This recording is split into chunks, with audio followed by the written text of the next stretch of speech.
Within a vast, mysterious universe, whose origin and future are incomprehensible to human minds, there spins a small planet that houses a variegated human family. Those of us concerned about the right to be variegated are determined to preserve the wall of separation between church and state and the freedoms ensured by the First Amendment to our Constitution, which begins, Congress shall make no law regarding the establishment of religion. Thomas Jefferson, one of our founding fathers, possibly inspired by one of our founding mothers, commented on the First Amendment to our Constitution.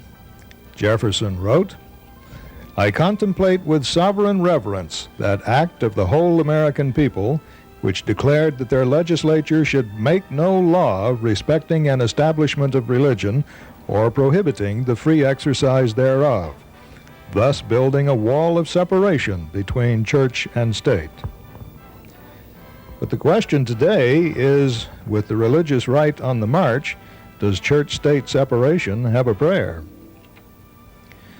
Just a few of the Christian soldiers who march stealthily under cover of high-minded, attractive labels like Focus on the Family, Concerned Women for America, Citizens for Excellence in Education. Television evangelist Pat Robertson is the driving force behind the scenes of his Christian coalition, fronted currently by choir boy-faced Ralph Reed. James Dobson is head of the fast-growing Focus on the Family, with allied organizations such as Michigan Family Focus and Rocky Mountain Family Council. Phyllis Schlafly's Eagle Forum concentrates much of its efforts to oppose outcome-based education and other plans to restructure or otherwise improve public education, a shift from homophobic diatribes, since Phyllis suffered slight embarrassment for her anti-gay stance when her own son came out of the closet. Lou Sheldon's Traditional Values Coalition has a nice ring, doesn't it? As does Beverly LaHaye's Concerned Women for America. Pat Buchanan is very visible on the national scene, and yes, he's ready to lead a Christian crusade to take over our government. Well, he's willing to give it his best shot. However, the Christian Coalition, according to its executive director, Ralph Reed, is focused on grassroots constituency building for the time being. Yes, Ralph Reed is a believer in grassroots campaigning, and the Ollie North defeat may have been a factor in shifting from national to local politics. The Christian Coalition is starting to have some doubts about who they can count on. Time to strategize. Let's take another tack. What about public schools? That's right, we'll target public education. Public education? Now you're talking about our kids. A backlash is building. The people of Vista, California, mobilized to get rid of radical religious right school board members whose real agenda became apparent after they were elected. Hello, I'm Art Kropp, president of People for the American Way. The man you've just seen is Robert Simons, one leader of the political movement now commonly known as the religious right. Simons, together with friends heading groups just like his, are out to frighten you about America's public schools. Their goal? First, seizing control of public education. Later, the dismantling of public education altogether. It's part of that culture war you may have heard about. Sound far-fetched? Well, that's what the people of Vista, California thought, until this culture war enveloped their local school board. What follows is Vista's story. Most important, it's about concerned and courageous people just like you who joined together and took back their school district. It's a story about citizens who care passionately about the quality of their children's education. I think the Vista school system has been one of the finest systems around, a very open, progressive system with great teachers. Our children are award-winning children, And a lot of that comes from the school. And it's where we all, rich, poor, black, white, middle, whatever, it's the only place that we all come together. Even though most Vista parents were proud of their schools, in 1992, religious right activists pushed for radical change. Joyce Lee and John Tyndall were elected to the 5-member school board in Vista. Together with sitting member Deirdre Holliday, they formed a voting bloc whose viewpoint reflected that of Simons and the religious right. It was a harbinger of the nationwide effort by the right, including groups like the Christian Coalition, to gain control of school boards. They had a particular agenda, and they were going to promote that agenda regardless of what the mainstream people wanted. And what we have now on the school board are people who really don't give a hang about education, but who have now attained a position of power, and they're using that as a vehicle to drive a political agenda that has very little to do with education. All the different groups in this community have been locked out, except for that small group of fellow extremists that they listen to. They say we don't like our morals, but the Christian morals is the moral of God. Food for Thought Productions takes great pleasure in presenting opposing forces, those dedicated to democracy in America. In this program, we include representatives of 2 outstanding organizations dedicated to protection of our First Amendment. We begin with Americans United for Separation of Church and State. Legal counsel, Mr. Stephen Green. I think everyone is aware of the phenomenal growth of the religious right over the past 15 years. What started out as a very small movement that was brought about by Paul Weyrich of the Heritage Foundation and kind of put in motion by some little-known TV evangelist from the Blue Ridge of Virginia named Jerry Falwell, has now in 15, 16 years has grown into this massive political force. The religious right now, it seems is ubiquitous. It seems like it's everywhere. Its leaders are household names: James Dobson, Pat Robertson, Ralph Reed, the cover boy of Time magazine a while back, Randall Terry, and Jerry Falwell's still out there. I saw him on TV a little while ago, and he's still out there agitating. But there are even less known figures that still command a lot of power, not only within Washington, but throughout the country. People like Phyllis Schlafly, Beverly LaHaye, John Whitehead, and then California's own Lou Sheldon and Robert Simons. The religious right's constantly on the airwaves, both on their own networks and then on other television and radio shows.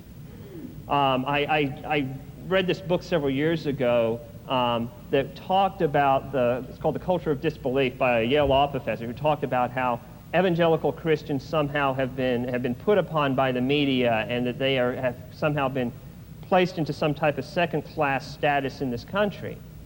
And what I find interesting about that argument, and not to go into it, but what I find interesting about that argument is that, I don't know if you realize, but you know that there are 3 times as many evangelical TV and radio stations in the country as there are public television and radio stations in the country. Most of those, of course, broadcast shows by James Dobson and Beverly LaHaye and others. But I think more particular our concerns today, and our concerns right now, are the effect that the religious right has on the political arena, because something I think that needs to be made clear today, when we are talking about the religious right here, and we will be criticizing the religious right, we do not want to be misunderstood as criticizing conservative or evangelical Christianity or any other religious movement. It's not the fact that people of faith use their faith and go in and become active in social issues. That is not a problem, and that is something we should all commend. The problem is when people of faith use their faith as a club, and they use their faith to narrow the rights of other individuals. And that is the problem with the religious right. As it now stands, especially in the political arena, unfortunately, most Republican candidates for public office cannot gain the party endorsement unless they curry the favor of the Christian Coalition or some other religious right group. Presidential candidates curry the favor. They kind of go and almost have meetings with the religious right leaders, figures such as Robertson and Reed. And in many places, the religious right holds the balance in elections. Remember the photographs from the convention of the Republican National Committee in San Diego recently, when you saw Beverly LaHaye, Ralph Reed, and Gary Bauer, who is James Dobson's man in Washington, coming out of the platform committee meetings. and smiling and saying they'd gotten everything that they wanted out of the platform. That's amazing to think that one particular aspect of a religious movement could command that type of control. As we saw in 1994 and witnessing again in this year's presidential race, in the campaigns for state and local offices, candidates are being held to a litmus test that conforms to the radical religious rights agenda. Pro-school prayer, pro-private school religious school vouchers, anti-abortion, anti-gay rights, and pro-free market, which I've never understood how that becomes necessarily a religious issue, but it is these days. As I said, the religious right wields enormous power within the Republican Party, and they hope to reshape America into their version of what is a Christian nation. The religious right's influence, however, does not end solely with elections. It extends into the halls of Congress, and as Dr. Suarez was just mentioning a few moments ago. Remember the media attention that surrounded the Christian Coalition's announcement of their contract with the American family back about a year and a half ago. It set the whole tone for the 104th Congress. Do you remember seeing the press conference, and you had all of these politicians scrambling to get on the stage with Ralph Reed so they could have their photograph with him? The contract on America, or for America as we call it, contract on America, became marching orders for many conservative Republicans who knew all too well that those issues would soon appear on the voters' guides, which will be appearing in a church near you any day now. Fortunately, thanks to the efforts of many of you here in the audience, the hard work, and the work of organizations like Americans United and our allies such as the ACLU and People for the American Way and Planned Parenthood and many other great organizations, we were able to prevent most of the contract from going into effect. We did lose a few important battles, such as welfare reform, which authorizes giving churches blank checks to basically administer welfare and determine even eligibility of individuals. What I want to do in the brief, probably 5 minutes that I have, is just to talk about one aspect of the religious right that I want to make sure everybody is aware of. You probably are. It's that effort by the religious right not only to change the political system, to put their people into the school boards, into public offices, but it's also the more subtle program of the religious right to remake the law in their own image. It's kind of it's the two-tiered attack, and this is a lot less visible. What we've seen in the last 6 to 7 years, and what I've seen as a lawyer, is a dramatic upsurge in cases and in litigation that has been filed by the religious right. Where only as recently as 10 years ago, the majority of church-state cases that were filed in this country, and in particular cases like prayer and Bible reading in the public school, were filed by organizations like ACLU or Americans United. Now, vast majority of the cases that come up through the court systems have been filed by parents who are opposing certain aspects of curriculum, who are saying that the public schools are hostile to their own religious faith. And most, if not all, of these cases are being orchestrated, funded, and supported by these brand new religious right legal groups, these legal arms of the Christian Coalition and other aspects of the religious right. This is clearly a growth industry. Whereas 15 years ago, there were arguably no religious right legal groups out there. Now there are close to 10 who are actively litigating. Not only do you have the American Center for Law and Justice, Pat Robertson's organization, but you have organizations like the Beckett Fund, the Rutherford Institute, the Western Center for Law and Religious Freedom, I think it's called out here, the Christian Legal Society, Concerned Women for America, America Family Association. You don't want me to go on, but I have some more. There are many of those groups. In addition to those religious right groups, I spend a lot of my time, because I work a lot on voucher cases, fighting against some libertarian groups that don't necessarily have a religious agenda, but are trying to ensure that there are private school vouchers throughout the country. Landmark Legal Foundation and the Institute for Justice, which play into the hands of the religious right. They spread vicious rumors and misinformation about textbooks and curriculum, that outcome-based education and other attempts to reform education is a form of mind control, or that sex education promotes promiscuity or homosexuality.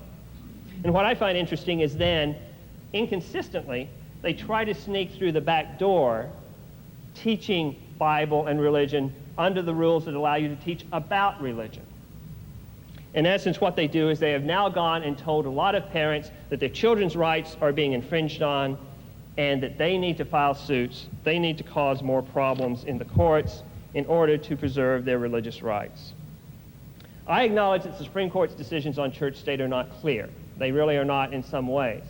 But what we tried to do a couple of years ago is we got a group of organizations together across the spectrum to prepare something we called the Joint Statement on Religion and Public Education, where we tried to set out those issues about religion and public education that were non-controversial, that everyone could agree, consensus statements, so we could try to cut through some of the myths and misinformation that are out there about what's permissible in the public schools or not. I can still remember this first meeting that we had because we invited members of the religious right to come to this meeting. And so we had members from Concerned Women from America, we had members of the Christian Coalition, American Center for Law and Justice, the Rutherford Institute, all of those primary groups there. And we told them what we were wanting to do. And I bet you can guess what happened. They didn't show up at any other meeting. They didn't want to participate in an effort to try to cut through the misinformation and misunderstanding about religion and public education. The professional staff for Americans United works full-time to preserve the wall of separation provided by our founding fathers. Their intentions were clearly set forth in our First Amendment and a number of other places. Members of AU were constantly informed about the activities of the radical right religious forces to tear down the important wall of separation, and the work of AU to make sure that doesn't happen. Our next speaker takes us back in time for a review of the background for our secular democratic nation. Attorney Edward Tabash, chair for the AU Legal Committee, is also honorary chair for the Center for Inquiry West. Here he brings us an important lesson from history. In 1787, the Constitutional Convention drafted as part of the original Constitution something that had never been seen in civilization up to that point in human history. In Article 6, Clause 3, it said, "There shall be no religious test shall ever be required as a qualification for any office or public trust under the United States." And so the only original mention of religion in the Constitution was a negative one. It was a negation of any opportunity on the part of the United States government to use any religious test as a precondition for being qualified for public office. Never before in any nation in world history had the government been banned from using a person's religious belief systems as a basis for determining if that individual should be permitted to hold public office. As time went on, people began to analyze whether or not this was an appropriate kind of provision to have in our Constitution. And in fact, a sort of raging debate developed. James Madison, who was to later become the principal architect of the First Amendment, said that in Federalist Number 10, that the zealous pursuit of religious opinions, far from leading people to cooperate for their common good, causes them to hate each other and disposes them to vex and oppose each other. And in fact, there were numerous commentaries on the fact that non-believers would be permitted to hold office in the United States. And so when the Constitution was ratified in 1789, it was done with the population of the original 13 states being completely aware that there was this provision in the Constitution which prohibited the national government from imposing any religious test on any candidate for any kind of public office. Twice in February of 1788, in Federalist 51 and 56, James Madison cited the religious test as a major asset of the Constitution. And he said, James Madison, also future President of the United States, said, The door of the federal government is open to merit of every description, whether native or adoptive, whether young or old, and without regard to poverty or wealth, or to any particular profession of religious faith. And then James Iredell, a future Associate Justice of the Supreme Court, said he was not bothered that America may choose representatives who have no religion at all, and that pagans and Mohammedans may be elevated to political office. And he asked, how can we exclude any group without laying the foundation on which the persecution has been raised in every part of the world up to this point in history? And so the original Constitution was enacted with a clear cognizance of the fact that religion could not be established as a precondition for holding office in the United States. But also, many other things were fermenting in the states at that time. For instance, in 1784 and 1785, there was an effort in the state of Virginia to impose a general levy that would benefit all clergy. This was opposed by James Madison in his famous memorial and remonstrance against religious assessments in 1785, and also by Thomas Jefferson. Now, when this measure was defeated, Madison was able to introduce into the Virginia legislature and get passed Jefferson's 1786 Act for the Establishment of Religious Freedom in Virginia. And Jefferson wrote, as part of this law for the state of Virginia, our civil rights have no dependence on our religious opinions any more than our opinions in physics and geometry.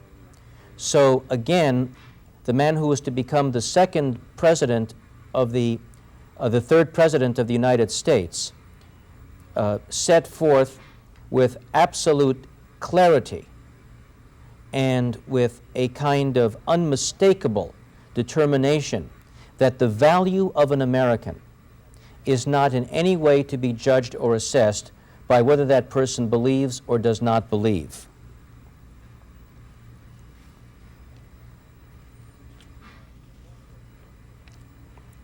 In the memorial and remonstrance by James Madison, he wrote, "Religion can only be directed by reason and conviction, not by force or violence. In matters of religion, no man's right is abridged by the institutions of civil society, and religion is wholly exempt from its cognizance." And he also warned how the majority may trespass on the rights of the minority. Also, in his notes on Virginia, Thomas Jefferson wrote, "It does me no injury for my neighbor to say there is no God or 20 gods. It neither picks my pocket nor breaks my leg." In 1823, the retired third president of the United States, Thomas Jefferson, wrote to the retired second president of the United States, John Adams, and said that the day will come when the concept of Jesus emerging from the womb of a virgin will be classed as the same kind of fable as Minerva springing from the head of Jupiter. So we can see that the key people involved in the founding of our constitutional form of government had absolutely no inclination whatsoever to legally enact any kind of religion or to favor believers over non-believers. And yet, to further cement this point, in 1789, James Madison introduced what was to become the First Amendment into the Congress. And James Madison, the same person who had introduced Jefferson's Act for Religious Freedom in the state of Virginia 3 years before, and the same James Madison who wrote a few years before that the opposition to a general tax assessment for paying preachers, introduced a measure that read, "There shall be no law establishing religion." And when that phrase emerged from the House and Senate conference, it was even stronger. Its final form, which is now our First Amendment, says there shall be no law respecting an establishment of religion. To say that there shall be no law respecting an establishment of religion is much stronger than to say that there shall be no law establishing religion, because to say there shall be no law respecting an establishment of religion goes beyond just prohibiting the government from erecting a church. It means government cannot show favoritism to, cannot give special acknowledgement to, cannot single out for favoritism, cannot in any way even respect an establishment of religion. And in 1791, the First Amendment, along with the other 9 amendments constituting the Bill of Rights, were all ratified. And so this is the climate upon which the historical evidence contradicts the claim that America was founded to be a Christian or a religious as opposed to a non-religious society in terms of its official legal mandate. Also, George Washington wrote when he was president in the Treaty of Tripoli that the United States is not founded upon the Christian religion or any other religion. Thomas Paine, the founder essentially, or the principal agitator and fomenter of the American Revolution, wrote The Age of Reason, in which he gave one of the most scathing denunciations of the Bible ever written. So certainly you can have reference to this kind of framework. But even if this framework were not there, even if the historical evidence of the clear intent of the United States to be a society where believers and non-believers stand equally before the law, even if the history were not so distinctly on the side of church-state separationists, it still would be the proper policy for today's America. All you have to do is think about what it would be like if government could favor believers over non-believers or favor one religion over another religion. We hope you have found this program intellectually stimulating and that you will continue to investigate the ideas raised here. To connect with other like-minded individuals, please contact any of the dozens of free thought organizations, such as the American Humanist Association, American Atheists, the Center for Inquiry, and Atheists United. You may also email the producer directly via leebaker27@gmail.com. This program has been distributed through the courtesy of Atheists United.